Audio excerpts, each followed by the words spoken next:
6 hours later.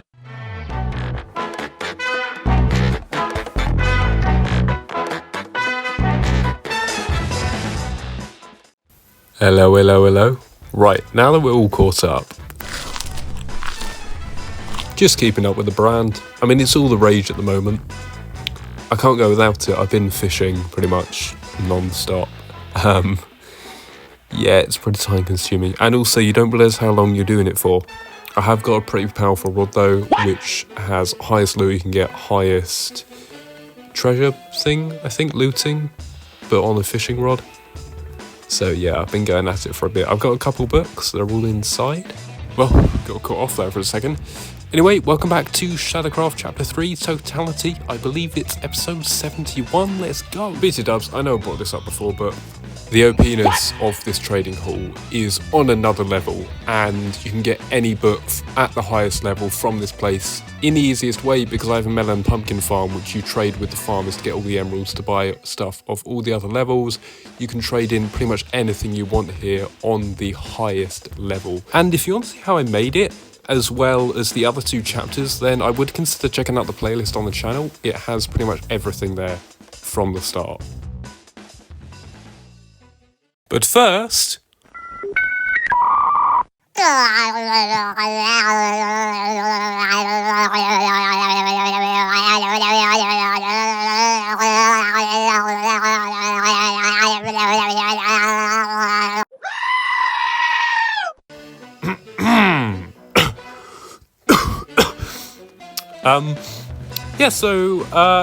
we're gonna grab some stuff and we're gonna get going.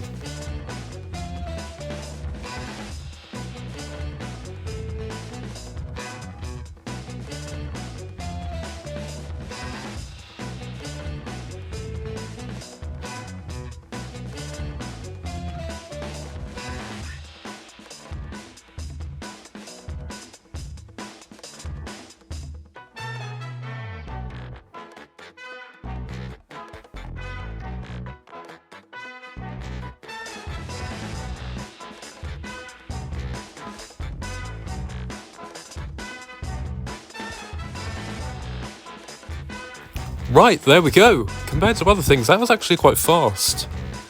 I mean, there was a lot of jump cuts, but for me, actually, it was quite fast to gather all that stuff because I have previous farms built. I'm doing it in an order that allows me to build farms I need for other farms. Now, I didn't really think about placement for this thing, but I have found this island over here, which is quite cute and narrow, and just about the right size I need to build this thing. I will need to flatten it out a bit and probably expand and connect these two smaller islands together. And the reason I'm actually putting it on its Seldom Island is because it's going to be a laggy farm, and that's just going to add to the lag, which is over at the other stuff over there. Because this island, or this sort of central area of farms, is essentially meant to be a place where it's all item farms, no mobs allowed basically. Except for the villagers, which already make it 10 times laggier than it needs to be. And I wasn't originally thinking about calling this Lag Central. I probably still am. But yeah, I think the islands is the best place for this as well, because it just is out of the way of everything else. I'm also possibly planning to build a big boat around this thing. I had a couple ideas to possibly have all of the stuff over there be futuristic and this become some sort of boat that's docking in and monsters are attacking the island or something. This could even be a kraken itself.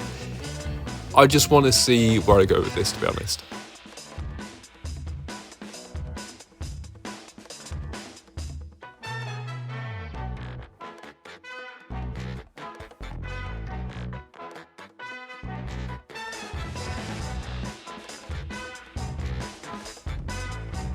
There we go.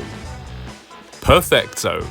It's all done, all finished, all mined out. And I did collect some more on the way, there is some still there, but we've got enough space to build the farm now. I do just need to expand out on the right side or the left side just a tad because of the mechanics of this thing as well, because they go into the floor. But if we just pick up everything here, and chuck it down just over here, we can go ahead and get started on this thing. I do just need to mark out some areas so I know where I'm building though. And yeah, just grabbing some more along the way. I have to keep grabbing ore. Feed the tower, feed the tower, feed it. So if we grab all this stuff here, we can get started on the collection system, which is probably the only difference between this and the kelp farm in terms of mechanics and the part that it's not underwater as well. Right, let's go. Just quickly, I did build this off cam because the recording ran out for some reason. I understand how it works, and these are basically item droppers that can drop into a water stream, which will give my items. Eventually, if I drop an item in this hopper here, you'll see that it just pops out the bottom down here through these various mechanics. And I've essentially got to build 40 of these because my farm is 40 blocks long. Yay! And so now I basically just need to build the rest of these systems that are going to chuck the items out, and then all we've got to do is build the actual bamboo farm and the breaker.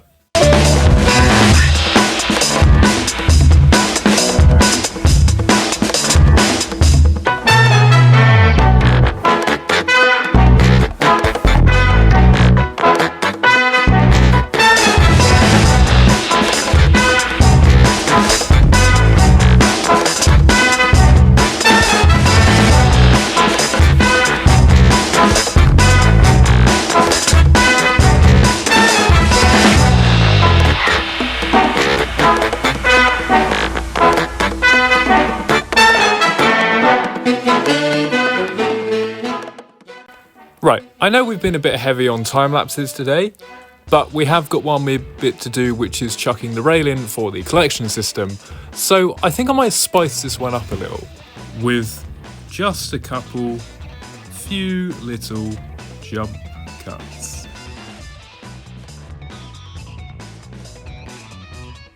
So, all the rail is in place, it's finally done, so all we need to do now is chuck in the grass, build up the walls so no bamboo spills out, and put in the breaker, which actually farms the bamboo for us. Another freaking speed build, hell yeah!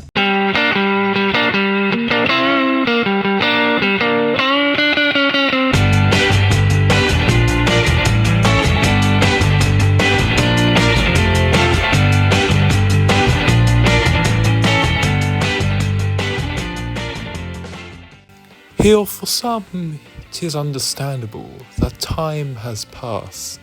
Yes. I'm going to stop talking like this because it's really difficult.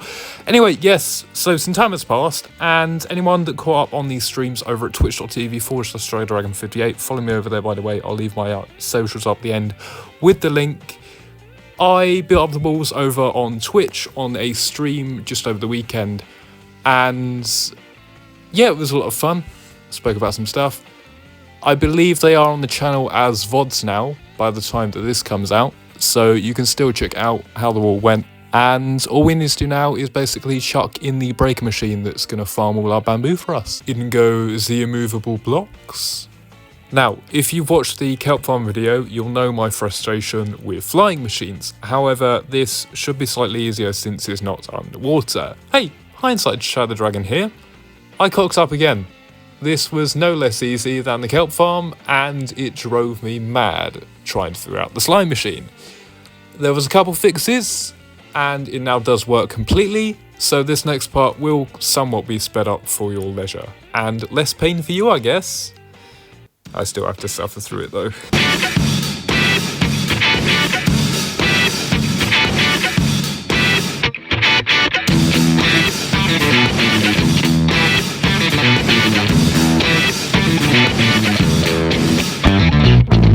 Right, Hindsight Shadow Dragon still here. Yes, so next up was putting the bamboo in, but this also caused problems with the mechanics, which have now been fixed. I'm really happy about this. I'm genuinely over the moon that it's working. I really am happy. Oh, this is great. Right, let's get on with the bamboo, and hopefully nothing goes wrong.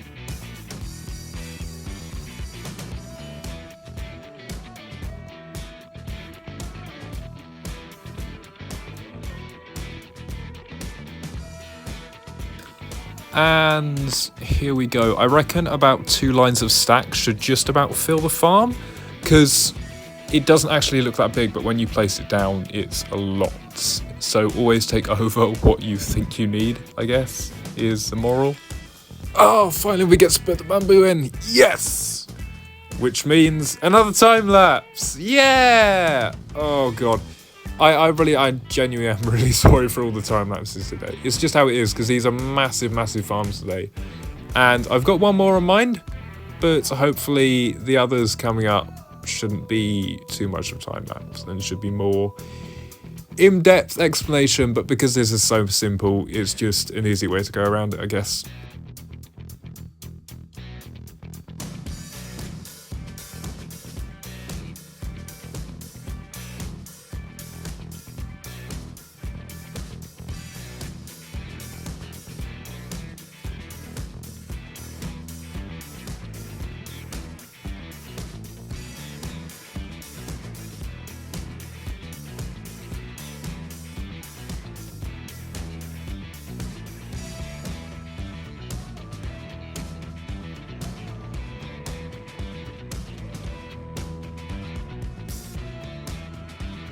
And with one last final touch, along with the fact that I put an etho hop clock in to set the machine off when it gets back, so it goes back and forth on the command of a redstone pulse, which will be on a pressure plate that I stand on to collect the stuff. The farm is pretty much done, and the whole reason I built this thing really is for fuel purposes. I have a couple super smelters around the world, and they need some sort of renewable fuel service, because all the coal, or most of the coal that I have, is either in the ore tower and is very nearly running out, and bamboo is just one of those great resources that you can use. I also have the kelp farm, so I can use the bamboo to smelt the kelp to make it dried kelp, to turn it into blocks, to then use as fuel to smelt the bamboo. So it's a massive, massive loop that I've made myself here. And that's the thing, I'm doing these farms in orders of the ways that they can help each other. Right, so this here, all it's going to do is basically shovel the items down the water stream at 50 million miles per hour, and I'm going to grab it as the machine goes and goes. Of course, we've got to put in a bit of lighting. It doesn't prevent mob spawnage, well it does kind of, but it also helps me see what I'm doing as I'm building.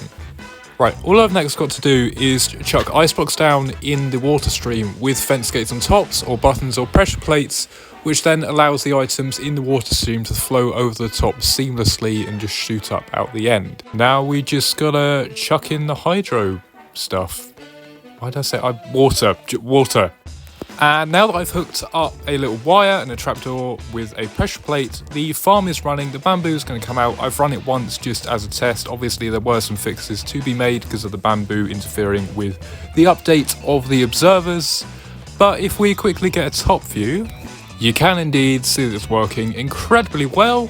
It goes decently fast, and bamboo grows fast as well, which means you can pretty much AFK here. You will just have to go on and off of the pressure plate, because it does need a signal to go back and forth, although it's on automatic relay. But I genuinely am really, really, really happy with how this thing's turned out. My few minor adjustments, and I think I mentioned in one of my streams, again they're on the channel as VODs, but it's fun to try and change some of the bits you can definitely change after testing it in a test world.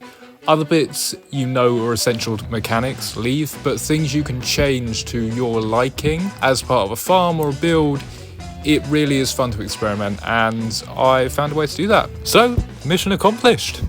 Yes.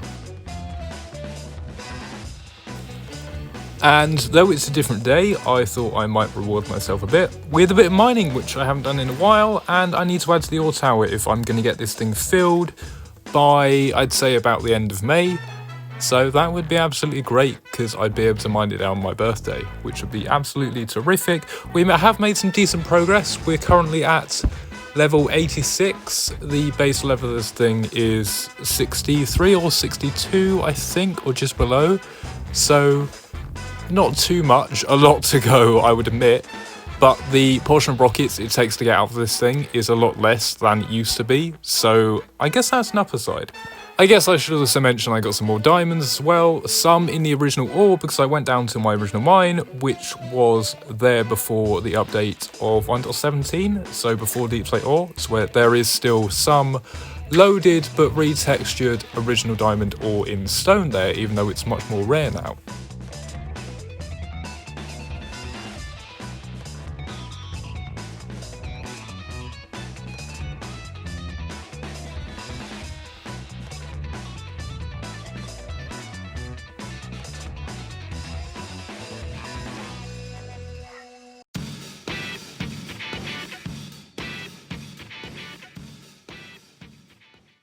But before anything else, there is something very important I need to do that I did last year as well, and I'm going to somewhat update this year or create a new one.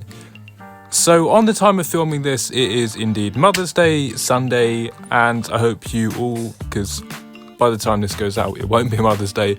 I hope you all had a wonderful Mother's Day, and I hope you're really supportive of your mums and all the hard work they put in to looking after you.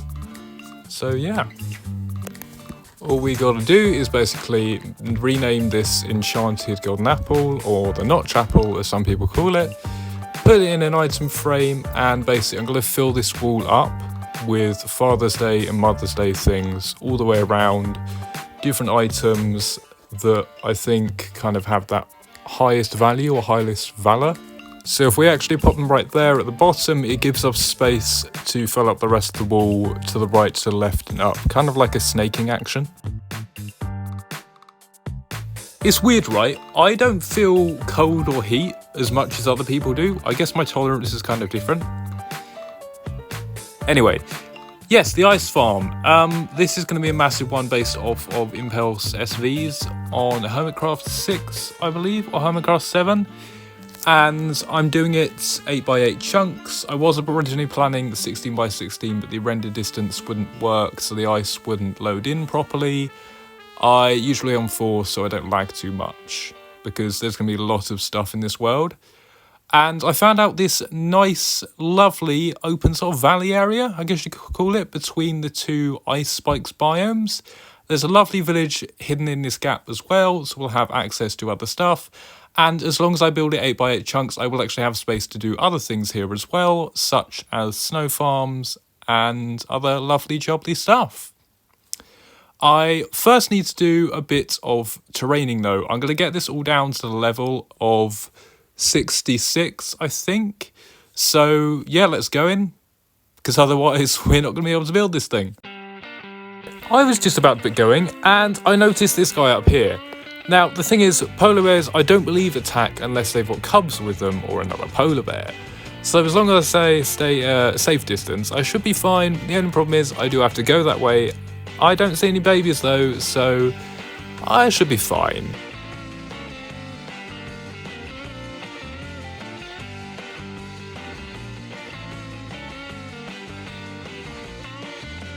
Oh well, look who's come over to say hello. Luckily there's no babies, so they are pretty much harmless like now. Oh, hello. Hello. Be cute and cuddly, aren't you? Hello. Right, goodbye. Please don't come back and destroy me with your sharp claws. Thank you. Goodbye. Bye now. Right, I've just about marked out all the places, dug out the full square. So now we just need to flatten the insides, and all the outer bit is at the right layer as well. So I just need to flatten down to there. It's not too much. I did try and pick out the flattest piece of land I could find, especially in this area, but it's all going well so far. And obviously to be within level correlation, I will need to fill in some bits as well. So some of the dirt is actually getting repurposed to the gaps here too. I am going to put lights underneath those so the mobs don't spawn. Now, I actually went back and did some maths, so it turns out that with the 8x8 chunk farm, each chunk contains 2 modules for the design I have in mind, and that produces 128 modules. However, if I did the 16x16 chunk, 2 modules per chunk again, it would be 512 modules. So the rates obviously would be up, but the time and spawnage it would take for the rendering distance to happen, and also the drop rate would be higher on one of them, and that is the 16, because it's not 100% drop rate. That's the only thing. Anyway, we're gonna have to wrap it up there. Obviously the rest of this ice farm hasn't been built yet, and if you want to see it being built, planned out, all of that, then head over to twitch.tv/DragonDown58. I may even be live right now. Follow over there, it'll be absolutely great. And I do put VODs on this channel at some point, because Twitch has updated the rules, which means streams only stay up for 1 week, which is really annoying because I have less time to make VODs now. Anyway, please do like, subscribe, follow and share. It really does help out. Thanks for all new subs, by the way. It's really, really great. And I will see you all soon. BD Dubs, obviously it's Red Nose Day and St. Patrick's Day soon. We've got Easter and April Fools coming up, so I'm really looking forward to those as well. Also, I love feedback from the community. Constructive criticism is great. And for all those curious, here are my socials.